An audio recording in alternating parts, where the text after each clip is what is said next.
नमस्कार मित्रों, Kanada academy channel में आपका पुनः हार्दिक स्वागत है। मित्रों, 2022 में जो पेपर हुआ था आपका जुलाई में, उस पर हमारी चर्चा चल रही है। कुछ प्रश्न थे हमने जो पूर्व वीडियो में देखे थे, आगे के प्रश्न आप देखिएगा। प्रश्न आपका, आसनों के अभ्यास के दौरान प्रयत्न शैथिल्य अनंत समापत्तिभ्याम ये अवधारणा किसके द्वारा प्रस्तावित की गई है। ये आपको योग सूत्र का पार्ट आपका कि आसन को स्थिर करने के दो उपाय वहाँ पे बताते हैं। एक तो प्रयत्नों को शिथिल कर दो, एक अनंत परमात्मा में अपने मन को लगा दो। ये प्रश्न भी कई बार घुमा फिरा के पूछा गया है, तो सेकंड ऑप्शन आपका हो जाएगा। अगला है आपका, हठ प्रदीपिका के अनुसार किस अभ्यास से क्षय, कुष्ठ और कोष्ठबद्धता नामक विकार नष्ट हो जाते हैं। तो ये सब जो लाभ हैं आपके, ये महामुद्रा के दिए गए हैं, और इस महामुद्रा वाले पार्ट से भी बहुत प्रश्न आते हैं, घेरंड के अनुसार, प्रदीपिका के अनुसार, क्योंकि वहाँ पर लाभ बहुत सारे महामुद्रा के, क्षय कोष्ठ, गुदावर्त, कोष्ठबद्धता आदि करके, और उसके अलावा भी रस नीरस नीरस रस युक्त हो जाते हैं, पथ्य पथ्य का भेद नहीं रहता, तो वो सब आपको ध्यानपूर्वक देखने चाहिए। तो यह महामुद्रा का पार्ट आपका इसमें हो जाएगा। अगला, हठ प्रदीपिका के अनुसार किस बंध के अभ्यास से शरीर के 16 आधारों का नियंत्रण हो जाता है। ये भी आपका कई बार आपकी परीक्षा में आया हुआ है। तो जो कि 16 आधार का पाठ कंठ से ज़्यादा जुड़ा हुआ है, तो कंठ के संदर्भ में जालंधर बंध के लिए कहा जाता है कि जालंधर बंध का अभ्यास करने से 16 आधार जो हैं आपके, जो को सिद्ध सिद्धांत पद्धति में पढ़े हैं आपने, उन पर नियंत्रण हो जाता है। काफ़ी इंपॉर्टेंट है, ध्यान रखिएगा। सेकंड ऑप्शन हो जाएगा। स्वामी केवलयानंद जी के अनुसार पृष्ठवंश के स्वास्थ्य की दृष्टि से कौन सा आसन प्रमुख है। पृष्ठवंश का देखिए यहाँ पे लिखा हुआ है बैक जो है आपकी, उसकी दृष्टि से कौन सा आसन उन्होंने सबसे प्रमुख माना है। अगर आप कॉमन सेंस के आधार पे भी देखते हैं, जैसे पद्मासन है, पृष्ठ पे कोई खास प्रभाव नहीं है इसका। सिंहासन है, इसका भी कोई प्रभाव नहीं है। गोमुखासन है, इसका वक्ष स्थल पे मुख्यतः प्रभाव रहता है। अर्धमत्स्येंद्रासन है आपका, जो आपकी पृष्ठ पर काफ़ी प्रभाव डालता है। वैसे अर्धमत्स्येंद्रासन आपके पैनक्रियाज की दृष्टि से माना जाता है, डायबिटीज़ के लिए काफ़ी अच्छा मानते हैं, लेकिन पृष्ठ के लिए भी है, क्योंकि पीठ पर मुड़ता है आपका पार्ट, तो प्रभाव तो डलता ही है, तो उन्होंने इसको अच्छा माना। तो फर्स्ट ऑप्शन आपका इसके अंतर्गत हो जाएगा। घेरंड संहिता दंत भौति के कितने भेद है। बहुत बार आपका आ चुका, पहले भी 5 भेद है, पहले से याद होगा आपको। सेकंड ऑप्शन हो जाएगा, दंत भौति के 5 भेद है। याज्ञवल्क्य स्मृति के अनुसार धर्म का मूल क्या है, ये भी आपको पढ़ाया हुआ परीक्षा के अंदर। श्रुति स्मृति सदाचार स्वस्य प्रियमात्मनः सम्यक संकल्प जहाँ कामः, ऐसे 5 पार्ट वहाँ पर दिए गए हैं। तो श्रुति हो जाएगा, ठीक है, और सदाचार हो जाएगा। वैसे तो सीक्वेंस वाइज आपको याद रखना चाहिए, क्योंकि आगे सीक्वेंस भी कभी आ सकता है। बाकी विधा, अक्रोध, यश, ये सब चीज़ें वहाँ पर, ये विधा नहीं, विद्या है, सॉरी, विद्या, अक्रोध, यश आदि नहीं है। तो ए और सी दो ऑप्शन आपके होने चाहिए सही, ए और सी हो गया, क्योंकि है में पूछा है, नहीं में नहीं पूछा है। अगला है आपका, नारद भक्ति सूत्र में मायातीत होने के लिए कौन से 3 उपाय बताए गए हैं। ये भी आपकी परीक्षा में, सॉरी, आपके नोट्स में दिया हुआ है, पढ़ा भी आपने कौन कौन से होंगे।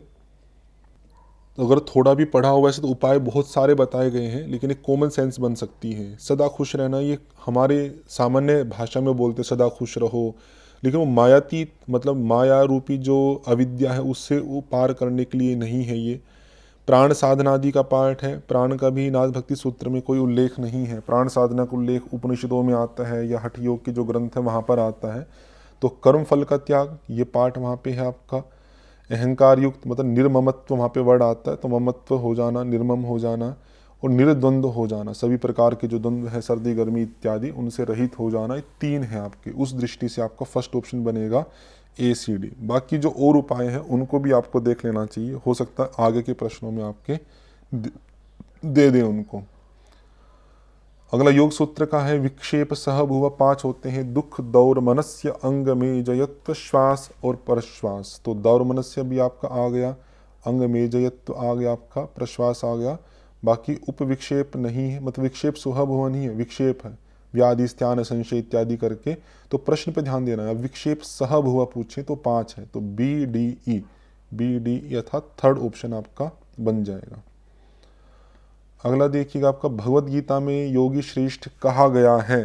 तो ये भी आपका देखो इसी पेपर में ये क्वेश्चन 2 बार आएगा, एक बार कथन कारण में आएगा, एक बार यहाँ दिया है।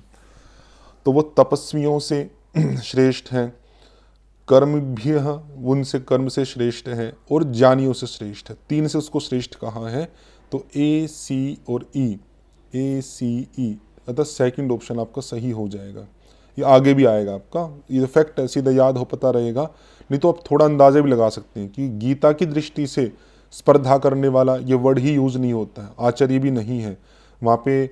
सकाम कर्म वर्ड यूज है, तपस्वी यूज है, ज्ञानी यूज है। तो उस आधार पे भी कॉमन सेंस आपकी लगाई जा सकती है, क्योंकि गीता के आधार पे कौन से शब्द आपके उपयुक्त हैं। अगर याद ना भी हो तो आगे इस प्रकार का पार्ट यूज कर सकते हैं। सात्विक आहार, ये पिछले प्रश्न में भी आया था कैसा होना चाहिए। तो जो अच्छे अच्छे वर्ड होंगे, स्निग्ध अच्छा वर्ड है, रसयुक्त अच्छा वर्ड है, आपका स्थिर अच्छा वर्ड है जो हमारे शरीर को स्थिर करने वाले हों। रुक्ष है आपका ये राजस में आएगा, गत रसम आपका ये तामसिक में आएगा। तो बी सी ई, बी सी अर्थात थर्ड ऑप्शन आपका हो जाएगा। अगला देखिए, ध्यान बिंदु उपनिषद में जिन 4 आसनों का वर्णन आया है वे कौन कौन से हैं। ये पिछले पेपर में भी 4 आसन दिए गए थे।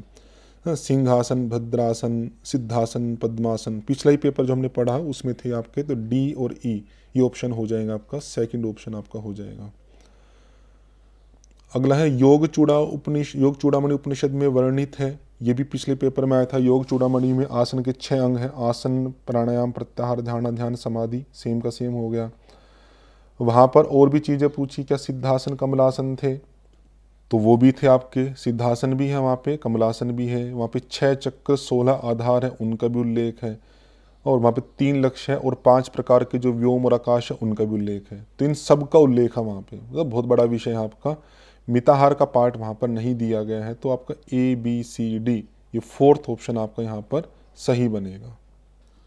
अगला प्रश्न है योग तत्वोपनिषद का। तो योग तत्वोपनिषद के अनुसार कौन सी पंक्ति सही है वो आपको बताना है। तो वहाँ पे 4 प्रकार के योग आते हैं, मंत्र योग, लय योग, राजयोग, हठ योग। तो ये लय योग के बारे में पंक्तियाँ आपकी दी गई है। तो चित्त का लय योग है, ये बिल्कुल सही दिया गया आपका। वो लय योग था उस ईश्वर का या परमात्मा का ध्यान करना, वो कैसे करना था, चलते बैठते उठते फिरते आदि। तो ये पंक्ति भी ठीक है। और वहाँ लय के करोड़ों प्रकार बताए गए हैं, ये पंक्ति भी ठीक है। तो तीनों आपके नोट्स में दिए थे और बताई भी गए थे आपको परीक्षा में, ये आ सकते हैं। तो बी सी ई, बी सी अर्थात तो फर्स्ट ऑप्शन आपका सही हो जाएगा। अगला देखिएगा, योग सूत्र के अनुसार चित्त शुद्धि का उपाय क्या है। ये प्रश्न रिपीट है, पहले भी आया हुआ है आपका। तो चित्त शुद्धि के 7 उपाय वहाँ पर आते हैं। तो प्रच्छर्दन विदारणाभ्याम व प्राणस्य ये भी है आपका। विशोका व ज्योतिष्मति ये भी है आपका। वीतराग विषयम व चित्तम ये भी है। तजपस्तदर्थ भानो ये प्रणव जप में आता है। सूक्ष्म विषयत्वम च अलिंग प्रवसन ये समापत्ति के प्रसंग में आता है। तो ए सी ई अर्थात 4th ऑप्शन आपका यहाँ पर हो जाएगा। योग सूत्र के अनुसार भूत जय के परिणाम स्वरूप क्या होता है। तो भूत जय के बाद में 3 सिद्धियां आपकी प्राप्त होती हैं। ऐसे इंद्रिय जय के बाद भी 3 सिद्धियां हैं, भूत जय के बाद भी हैं। तो भूत जय में एक तो अणिमादि सिद्धि प्राप्त होती है आपको, पहला पार्ट होता है। फिर काय संपत से भी कई बार प्रश्न आपके आए हुए हैं, 4 होते हैं आपके, अलग अलग क्रमशः याद रखने चाहिए आपको, वो देख लीजिएगा। और तीसरे वाला तो दिया नहीं इन्होंने, 2 ही दिए हैं आपके। तो तीसरा होता है आपका धर्मान अभिघात, महाभूतों की जो धर्म है वो उनसे प्रभावित नहीं होता। तो 2 हैं आपके बी और डी अर्थात 3rd ऑप्शन आपका हो जाएगा। ऐसी इंद्रियों वाले भी आपको ध्यान रख लेने चाहिए, कभी हो सकता है वो भी आपसे पूछे जाए।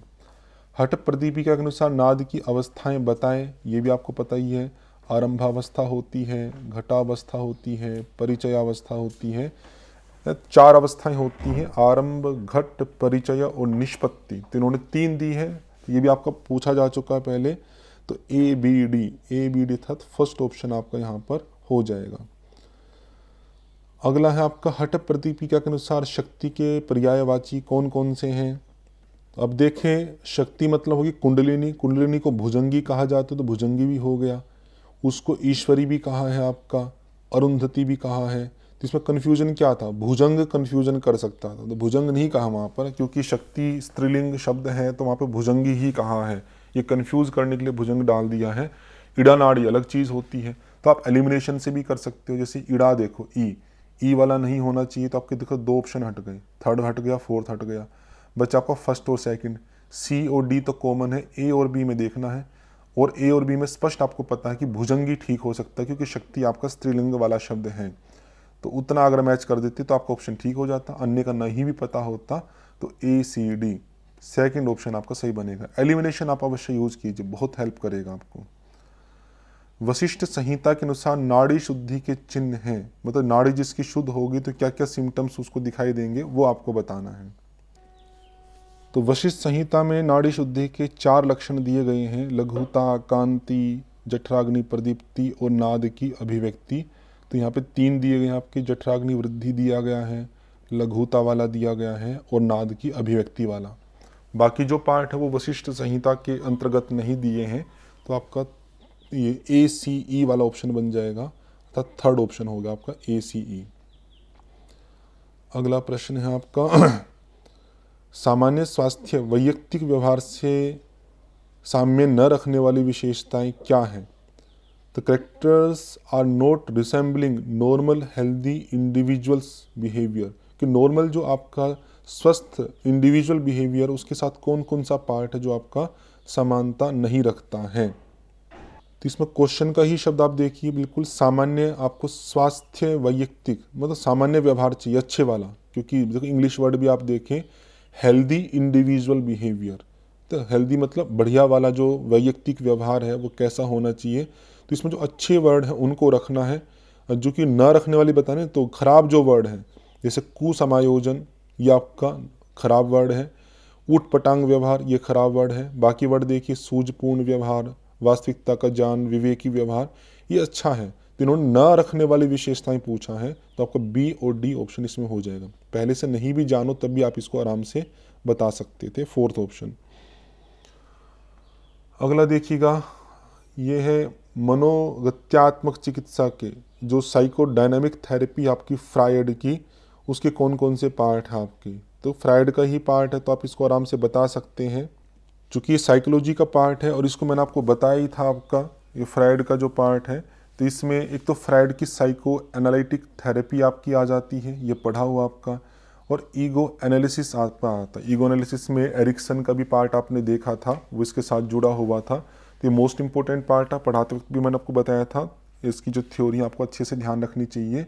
तो ए और डी ये आपके साइकोडायनामिक थेरेपी के साथ जुड़े हुए हैं। ए और डी मतलब आपका ए ऑप्शन आपका हो जाएगा।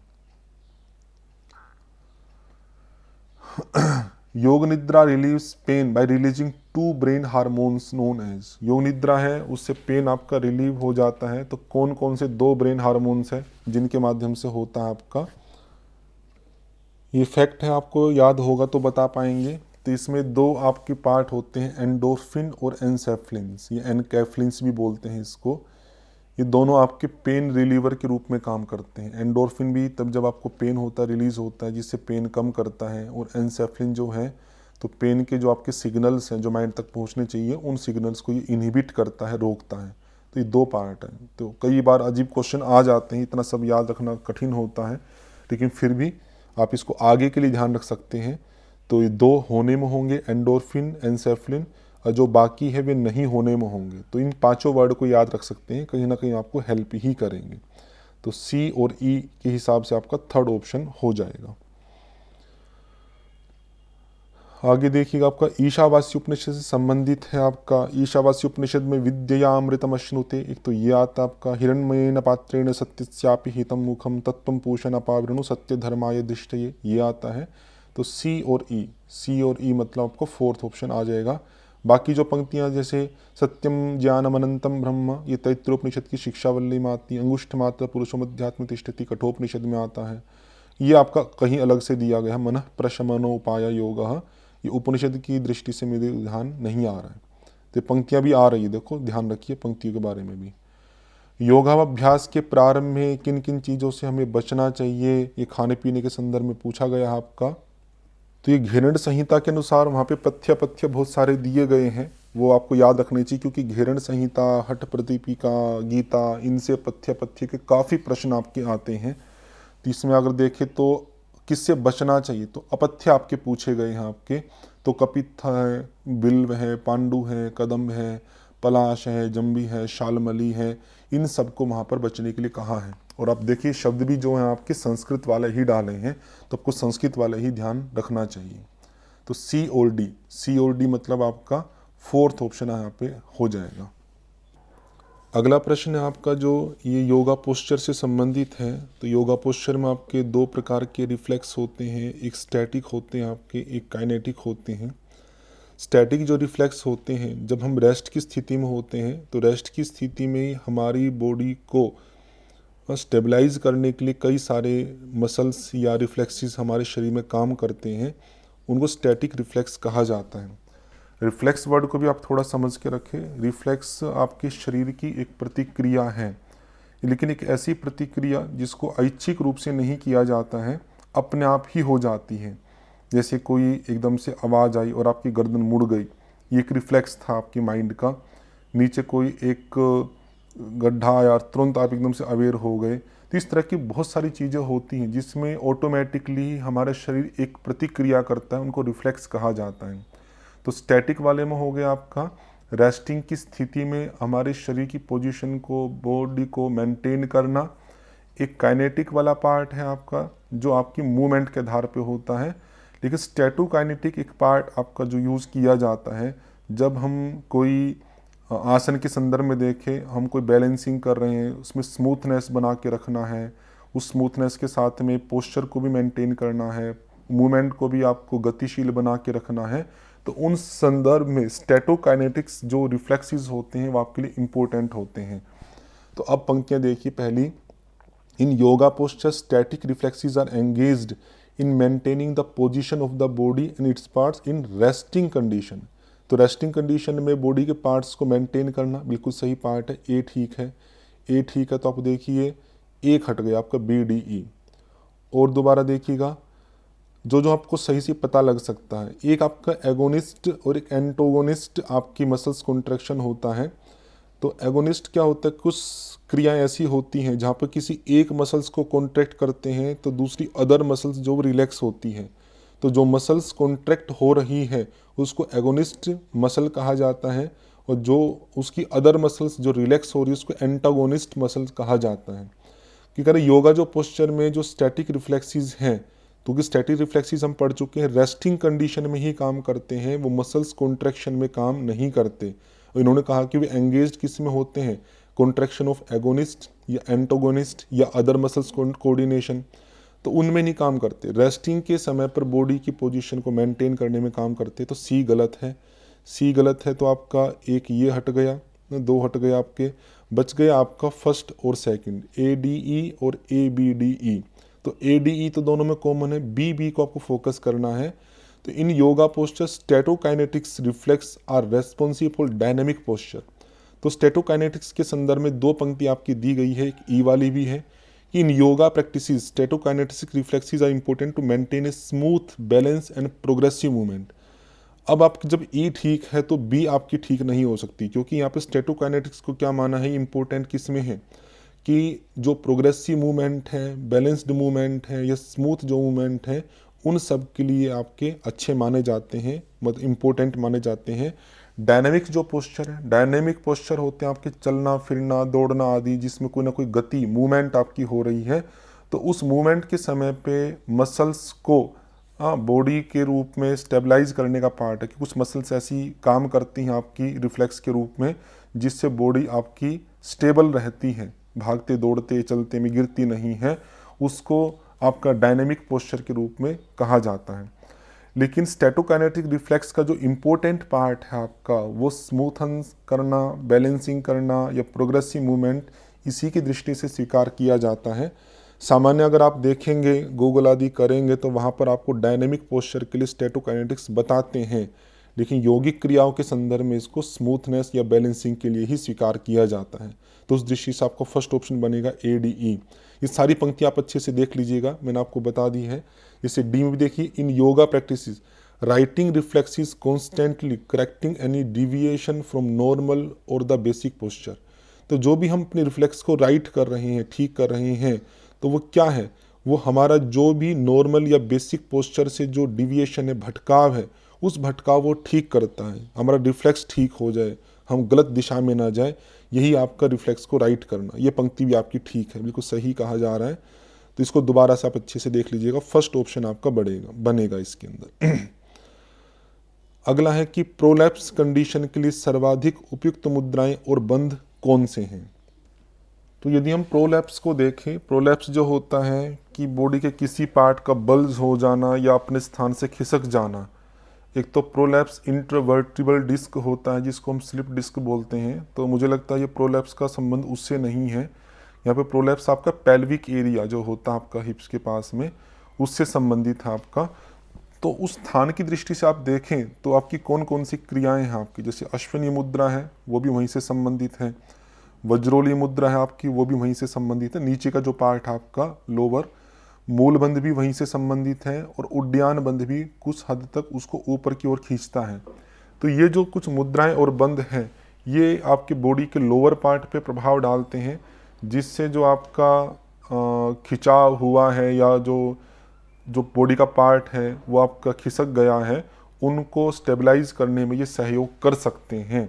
उस दृष्टि से सी और डी आपका यहाँ पर स्वीकार किया जाता है। सी डी मतलब थर्ड ऑप्शन। बाकी इसका मूल रेफरेंस मुझे नहीं पता है अभी कि ये कहाँ से आपका लिया गया, क्योंकि जो टेक्स्ट हैं आपके उनके अंतर्गत तो ये नहीं है। तो नॉर्मल जो प्रचलन होगा आपका यौगिक थेरेपी के रूप में, वहाँ पर ये स्वीकार किया गया होगा। तो आपको ध्यान रखना चाहिए सी और डी। अगला है आपका क्वेश्चन कि बवासीर या अर्श के उपचार हेतु सर्वाधिक उपयुक्त षट क्रियाएं कौन कौन सी हैं। तो इसमें भी आप थोड़ा सा एलिमिनेशन कर सकते हैं, जो पार्ट आप एलिमिनेट कर सकते हैं, जैसे धोती। क्योंकि बवासीर आपका नीचे से संबंधित रोग है, एनस वाला पार्ट, और धोती तो आपका वक्ष स्थल तक ही प्रभाव डालता है, तो बी को आप हटा सकते हैं। बी हटाएंगे तो थर्ड और फोर्थ आपका हट गया, बचे ऑप्शन आपका फर्स्ट और सेकंड, ए सी डी और C D E. C D common है, ए और ई पर आपको ध्यान देना है। तो ए आपका अग्निसार है, ई आपका बस्ती है। तो यद्यपि तो दोनों ही आपके बन सकते हैं, क्योंकि बस्ती का जो पार्ट है वो वैसे देखा जाए तो मुख्यतः कोलोन से संबंधित होता है आपका, जो आपका लार्ज इंटेस्टाइन का पार्ट है। अग्निसार इन्होंने ज़्यादा अच्छा माना है कि अग्निसार करने से जो बवासीर अर्श का जो पार्ट है वो आपका अच्छा हो जाता है, तो इन्होंने ए स्वीकार किया है। बाकी मैं पूरा लॉजिक नहीं दे पा रहा हूँ इसका कि बस्ती क्यों नहीं कर पाएगा, अग्निसार कैसे कर पाएगा, तो वो एक वैद्यक पार्ट है आपका, जो अच्छे वैद्य हैं वही बता सकते हैं।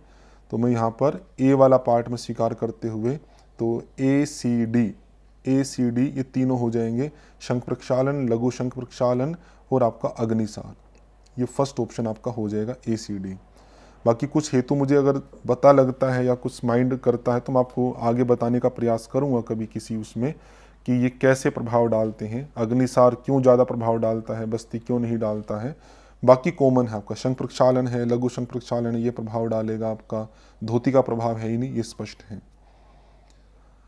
अगला क्वेश्चन है आपका, योगाभ्यासों की अध्यापन विधियां पुस्तक के अनुसार एक अच्छी पाठ योजना के अनिवार्य तत्व हैं। पिछला पेपर था उसमें अच्छी पाठ योजना के लाभ पूछे थे, यहाँ पर अनिवार्य तत्व पूछा है, तो वही जो पुस्तक उसके अंदर दिया गया है। तो इसमें देखो क्या नहीं होना चाहिए, इसे प्रयोग करने के ठीक पहले तैयार करना, ये गलत है। ठीक पहले नहीं, कुछ देर पहले वहाँ पर कहा गया है। तो इसी हिसाब से हम ए को एलिमिनेट कर सकते हैं, ए को एलिमिनेट करेंगे तो फर्स्ट आपका हट गया। दूसरा देखिए, इस वैयक्तिक विभिन्नताओं का ध्यान रखना चाहिए, इंडिविजुअल डिफ्रेंशिएशन को, बिल्कुल सही बात है, बी वहाँ पे दिया हुआ है, बी दिया हुआ है तो थर्ड भी हट गया, B E B D, D और ई में से देखना है। इसे पाठ के उद्देश्य को पूरा करना चाहिए, इससे गलती को पता लगाने और सुधार को चिन्हित में, तो वहाँ पर ये पाठ के उद्देश्य को पूरा करना चाहिए, ये दिया हुआ है। गलतियाँ पता लगाना, सुधार को चिन्हित करने में मददगार होना, ये सब पार्ट वहाँ पे नहीं दिया है। तो उस दृष्टि से आपका बी और डी ऑप्शन बनेगा। तो ये भी ध्यान रखना, आपको जो वहाँ पे दिया है उसी को आपको फोकस करना है, तो अच्छा रहेगा कि यदि आप उनको याद कर लेते हैं तो आपको काफ़ी सरलता रहेगी।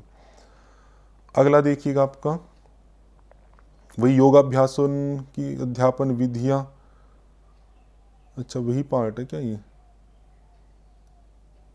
2 बार आ गया ये शायद ना, 62 आया आपका, उसके बाद 63, अच्छा, एडवांटेजेस पूछे हैं, ओके ओके। लाभ, देखो वहाँ पर लिखित पाठ योजना के अनिवार्य तत्व पूछे थे और यहाँ पे उनके लाभ पूछ लिए। देखो एक ही पार्ट से दो दो क्वेश्चन आपके आए हुए हैं। तो लाभ आपके पिछले पेपर में भी आया हुआ था, ठीक पहले तैयार करना चाहिए तो गलत ही आपका, इस ए को आप हटा दो, ए हट गया तो आपका फर्स्ट ऑप्शन हट गया। शिक्षकों के शिक्षण प्रक्रिया और उद्देश्य को ध्यान रखने में मदद करती है, बिल्कुल सही बात है, ये भी है। शिक्षकों के आत्मविश्वास को बढ़ाती है, पाठ की दिशा में पढ़ाई को दूर जाने से रोकती है, ये भी सही बात है। चिंतन को सुव्यवस्थित करने में मदद करती है, तो BCE ये आपका होना चाहिए, अर्थात सेकंड ऑप्शन। ये विशिष्ट और विस्तृत होनी चाहिए, ये आपकी लिखित पाठ योजना के अनिवार्य तत्व है, लाभ नहीं है आपका। तो ये आपके इसलिए, तो ये भी ध्यान रखना कि पूछा क्या है। लाभ पूछा है तो अलग चीज़ें आएंगी, 5 लाभ आपके थे वहाँ पे, और अगर पूछे अनिवार्य तत्व है तो कई 10-12 अनिवार्य तत्व दिए थे, तो दोनों को अलग अलग आपको ध्यान रखना चाहिए। दोनों ही तरह के प्रश्न आपके आ चुके हैं। अगला देखिएगा, दृश्य श्रव्य सामग्री, ऑडियो विजुअल एड्स। वैसे तो आपके फर्स्ट पेपर में आती है टीचिंग आदि के, लेकिन यहाँ पे इन्होंने पूछ लिया है तो सिंपल आप बता सकते हैं इनको। तो कॉमन सेंस और सीधा सीधा पता, टेलीविज़न है वो ऑडियो विजुअल है आपका, बुलेटिन बोर्ड है ये केवल विजुअल है, टेक्स्ट बुक है ये केवल विजुअल है, टेप रिकॉर्डर केवल ऑडियो है, और तीसरा आपका दूसरा जो आ गया आपका वीडियो। तो ए और ई ये ऑप्शन आपका बनेगा, अर्थात थर्ड ऑप्शन आपका सही हो जाएगा। अगला देखिएगा कि हठ प्रदीपिका के अनुसार योग साधकों के लिए पथ्यकारक भोजन है। अभी घेरण संहिता के अनुसार पूछा था, अभी हठ प्रदीपिका के अनुसार पूछ लिया। तो देखो क्या क्या है, मूंग खानी चाहिए कहा गया है तो ए होना चाहिए, ए आपका 3 में है तो थर्ड ऑप्शन हट गया। दही मना किया है तो ई हटा दो, ई हटा दिया तो कोई बात नहीं बनी, ई से भी आपका। फिर वहाँ पे 5 प्रकार के शाक खाने के लिए कहा जाता है, उसमें मेघनाद आपका आता है तो सी होना चाहिए, ए और सी, बस इसी से हो गया आपका ए और सी, मतलब आपका अच्छा इसी में भी है, फर्स्ट वाले में भी, सॉरी फर्स्ट वाले में भी है, और ए और सी कॉमन है, बी और डी में से देखना है। तो कुल्थी खाने के लिए मना किया जाता, परवल खाने के लिए कहा है, तो ACD, अच्छा वही बना ऑप्शन आपका सेकंड वाला ACD। तो फैक्ट है, आपको सीधे सीधे याद होंगे तो आप सरलतया इनको कर सकते हैं। तो इसमें इतना ही रखते हैं इस क्लास के अंदर, बाकी जो बचा हुआ विषय है वो अगली क्लास में करेंगे, तो आप अच्छे से देख लीजिएगा। तो ओम शम।